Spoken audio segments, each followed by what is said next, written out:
Hello, and welcome to What the Denmark, the show that explains things that seem peculiar as an outsider in Denmark. I'm Sam. And I'm Josefine. Each episode will discuss a new topic, talk to experts, and try to understand why something so normal in Denmark is confusing to foreigners. Despite living abroad for many years, I'll be giving the inside view of Danish culture. And as you can probably tell from my accent, I'm originally from the UK, and so we'll be giving the outsider view of the country. Our ultimate goal is to resolve cultural confusion in Denmark. This show is just one part of that mission, and so stick around to the end to hear about how you too can be involved.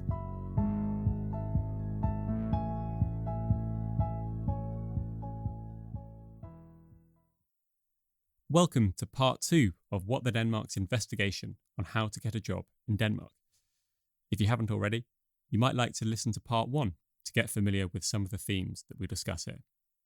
After learning about the 3 golden rules for job applications in Denmark, deliver, fit, stay, we are going to cover some practical advice for applying for jobs and how to make sure there's no cultural confusion in doing so. As before, we speak mainly with Karey-Anne from English Job Denmark. We started off this part of the interview with me asking what are some practical tips she has for someone applying for a job. As she says, the first one is pretty simple, but often overlooked.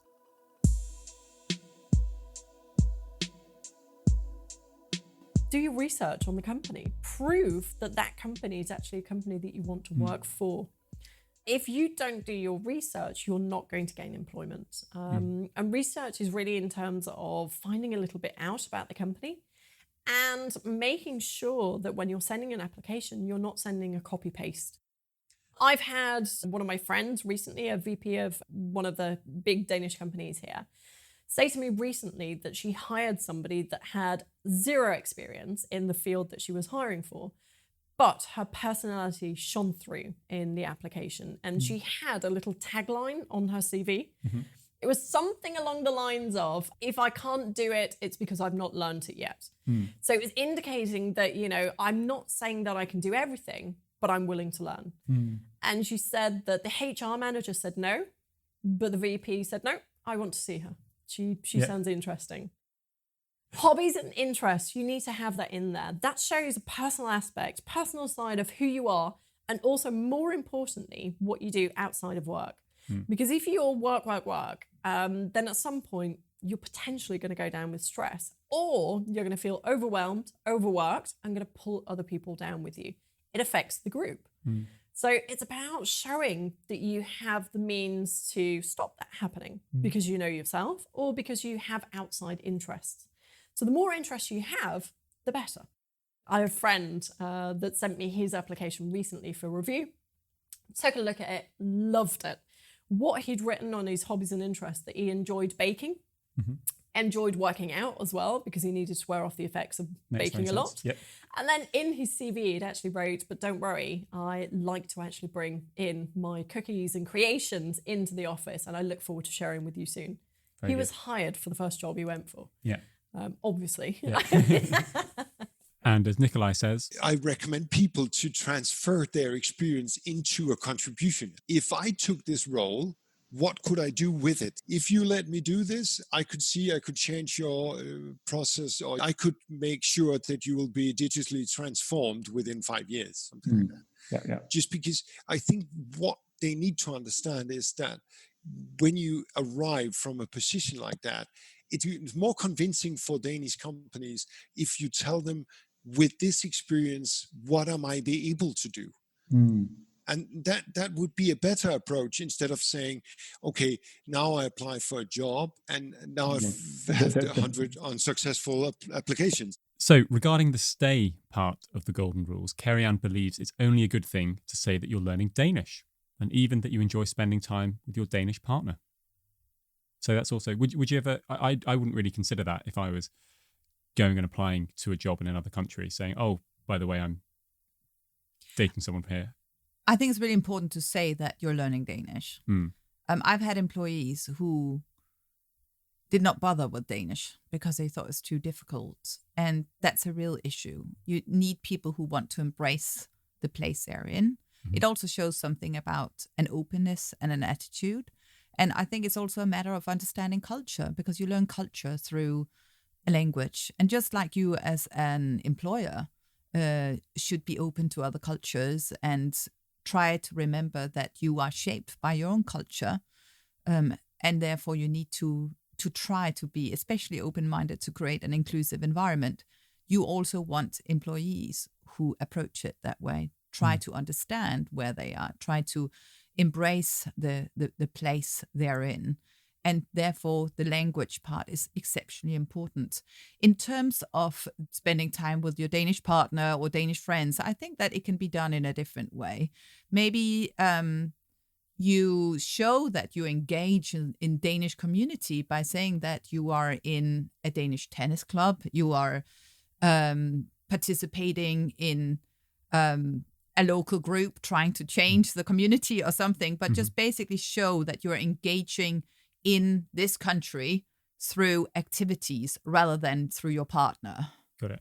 Don't necessarily have to have Tinder on your hobbies and interests. I thought that's kind of an interesting way of doing it. I would definitely not look for Tinder. I asked that to Karey-Anne. She said, don't do that. So I just thought I'd bring it up just in case. But yeah, okay. I think we've spoken about it before, this idea of not having the scattergun approach, but sort of doing this thing where, do you know what, I've actually got 2 applications I'm going to do this week, and they're going to be knockout applications, and doing these things of actually going to the effort of bringing out that personality in you. I think it's really, really great.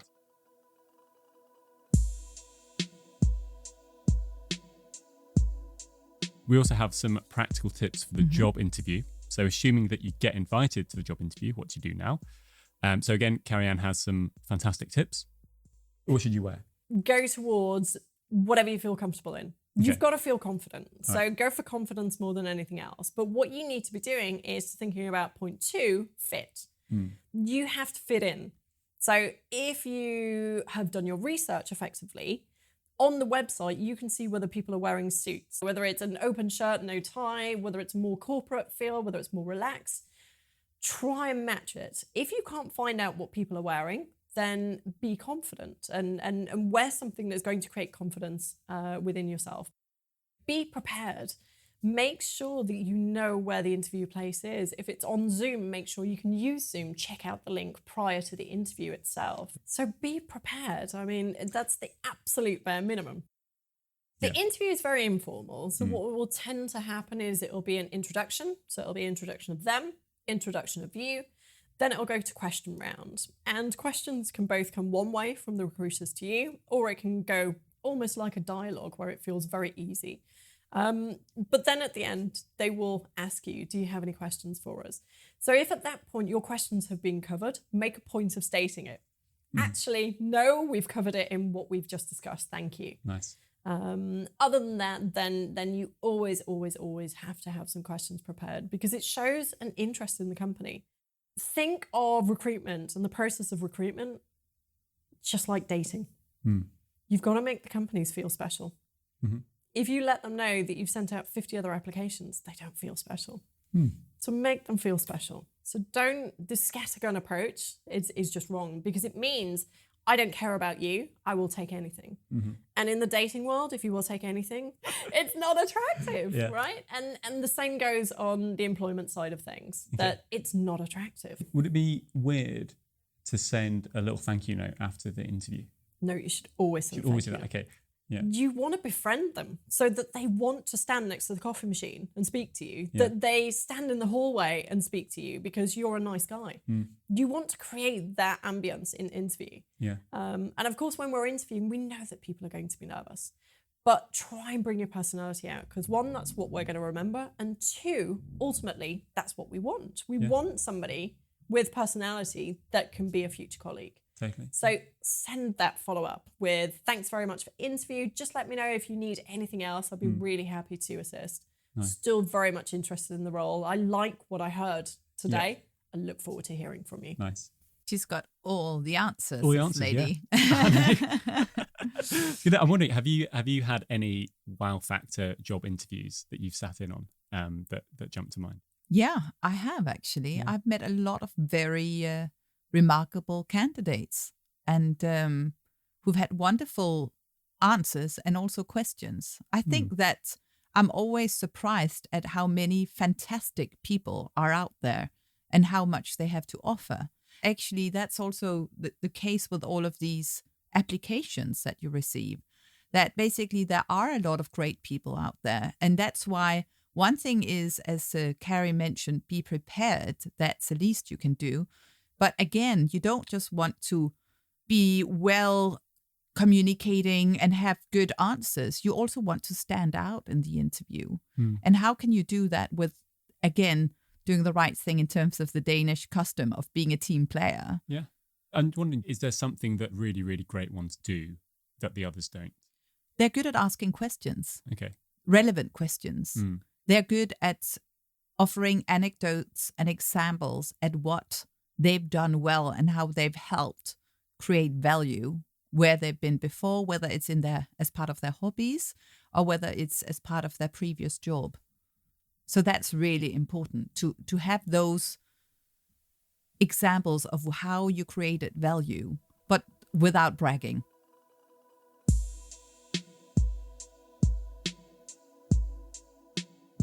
We mentioned earlier in the show that sometimes you might not meet all the requirements. So sometimes it asks for 5 years of experience. You've only got 3.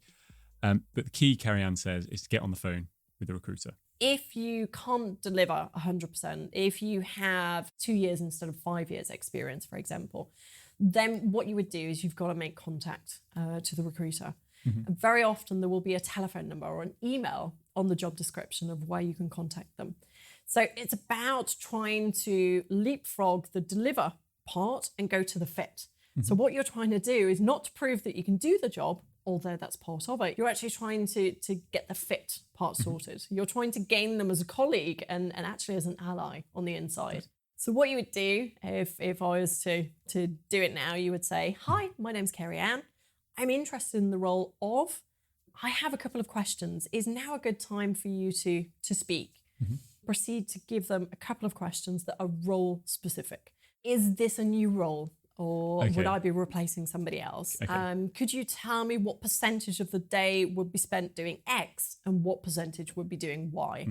The aim of the game when you're calling is to be friendly, professional, but above all else, to be memorable. Because if you're memorable, what you do is you follow up or you finish the call with thank you so much for taking the time to speak to me today. My name's Karey-Anne. Just to let you know, I'm going to be sending my application to you later today. And this one's a really good one. At the end, you say to them, is it okay that I connect with you on LinkedIn? Oh, okay. So now you've got the recruiter or the person responsible for hiring as a LinkedIn contact. They've had your name twice. You've said that you're going to be sending in an application, so they're aware of it coming in.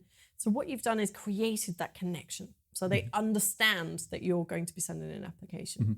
So chances are you're going to be filtered out and at the very least given a few more seconds of consideration. And that's all it takes. So I think that this sort of really goes into all what we've been speaking a lot about today, of sort of getting yourself to stand out from the crowd. It's a very tactical game, isn't it? I always thought that. She's sort of, I want Karey-Anne on my team. Yeah, you know I think she's phenomenal. I must say, she would be a good advisor if one is looking for a job. Definitely listen to Karey. Yeah, exactly. So I remember, when the whole time I was like, man, you're like that really cool aunt that just gives you great life advice. Yeah, exactly. I just sort of was like, no, do this. Can I have her number? Yeah. We will be sharing Karey-Anne's details and the welcome group at the end of the show, so don't worry.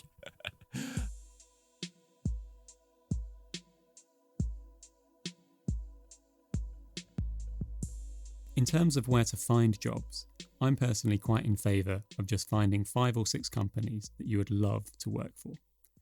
Do a load of research and figure out how you could be valuable to them and actually do some example work to demonstrate it.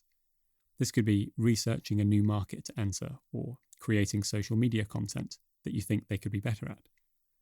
Once you have your pitch, which clearly shows that you can deliver, reach out to someone senior who works there and find a way to get a coffee with them. Whilst this might seem like a lot of work, remember that this is potentially your dream job, and it's very likely that no one else will have gone to the effort that you had. Even if there's not an immediate job opening, with that foot in the door and someone senior in the company on your side, good things are sure to follow. Also, As the world of work changes and full-time employment is becoming deconstructed into individualized tasks, organizations are often more open to working with freelancers.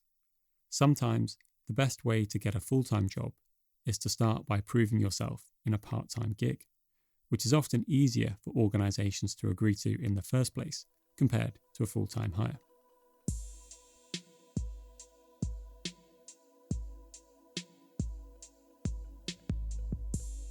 With all that said, it can still be difficult to know where to look, especially if, in Denmark, everything seems to be in Danish. A big thing for non-Danes is I don't speak Danish. Yeah. So I assume that English job Denmark, that's the whole point, right? These are specifically jobs where Danish is not a requirement. Exactly. English-speaking positions specifically. Yeah. So we have both a website, that's englishjobdenmark.dk. You can go on there. We've just launched our new platform with information and events. So you can join that, become a member. It's a monthly membership. And you can also connect through to our Facebook group. And that's completely free of charge. As said, it's also a non-profit. So what we do is all the income brought in is reinvested and put towards initiatives helping expats, such as our helpline. We have a helpline or a hotline, employment hotline, where you can call in and seek advice and a few other things. Awesome. Well, Karey-Anne, thanks so much. Thank you very much. The last bit that I just wanted to talk about was we've sort of come into this from this paradigm of you move to Denmark, you need to get a job in Denmark. But I think it's interesting to just sort of note that it is possible, especially as we've seen with the whole coronavirus working from home thing, that you can work remotely for a while. And at least even in the short term, one thing that I found when I went to move to East Africa was it was really difficult getting a job there. But in order for me to be able to pay the rent, it was easier for me to work remotely for a couple of UK companies just to, for a couple of days a week, just to get some money coming in. And it then gave me the space to not be stressing and be like, oh my God, I've got to take any job that I can. I think now that more and more of the world is getting used to working from home, being able to, when you come to Denmark and you're like, okay, well, I'm sort of struggling to get a job, you can still be earning income by going on sites like Upwork and these freelance sites, or even talking with people, your network back home, and just finding some businesses that you know and saying, oh, look, I've just moved here, but, do you maybe need some help with some blog posts, writing some blog posts, or doing, whatever skill it is that you got? And that way you can earn, €1,000, a couple of €1,000 a month, which is not going to set you up for life. But for those sort of 6 months before you actually then get a job here, it's a nice way to sort of bridge it, as opposed to being like, oh my gosh, I've got to take literally any job that I can take once I get here. Yeah, I think that's a good way. And actually some people, they turn that into a way of life. A lot of people call themselves digital nomads when they work like that. So it's basically the whole concept of traveling across the world while working for magazines and other companies that actually can put up with you not being in the office every day. And obviously with Corona, this is becoming more relevant than ever before. But you see photos of digital nomads out on the beach with their drink and their computer on their lap. And it can even be a full-time job, but just working from home. So I have a friend she's from Estonia, and when she moved here, she basically just carried on the same job that she did in Estonia for, I think, 3 or 4 months. And so she'd sort of still do a 9 to 5, more or less, until she then got a job in Copenhagen. It's a really good way. And I think that if you already have that job when you leave for Denmark, then actually you know your colleagues well enough that you don't need to be in a meeting with them every day to catch up, because you can do it online if you know people well enough. I think it's more difficult to create new relations and get a new job that is not geographically set if you don't know people. Mm-hmm. And I certainly think if you're sort of in it for the long term, it's quite nice to have a job in an office and colleagues that you get to know, and it really can feel part of moving to the country. But yeah, just sort of doing it as a short-term thing can actually be an option which isn't necessarily immediately obvious. And I think it's worth remembering that a lot of people in Denmark that work for global companies, they travel a lot. You know, they're actually not based in Denmark all the time. They travel in order to do their job. So whether you work in Denmark and travel a lot, or whether you work for a company in your home country and have to go back there once in a while for a meeting, it's more or less the same. But of course, you want to be grounded in Danish culture when you live here. I think that is a really nice part of living in a country. But I think bridging it like that is a really good way. Then you also don't feel desperate while you're doing your job search. And let's face it, if you look desperate, you don't come across well. Yeah.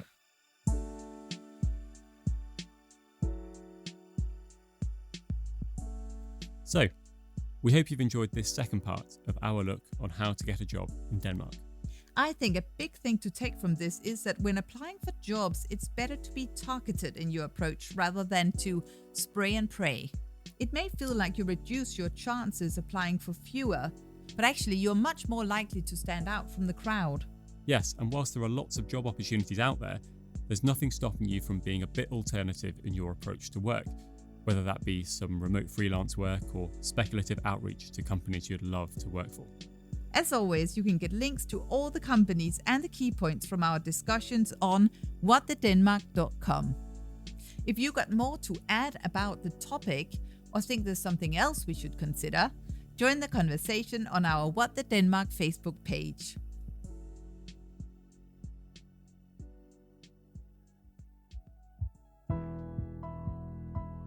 Thanks to everyone who has helped in the creation of this episode, including David Dolyak, Guki Kuna-Shivali, Reke Campbell, Andreas Poulsen, Kevin Mose, and Tevin Sudi. We hope you enjoyed the show. We're still early in our journey of resolving cultural confusion in Denmark and would love for you to join us by subscribing to the show on your podcast app.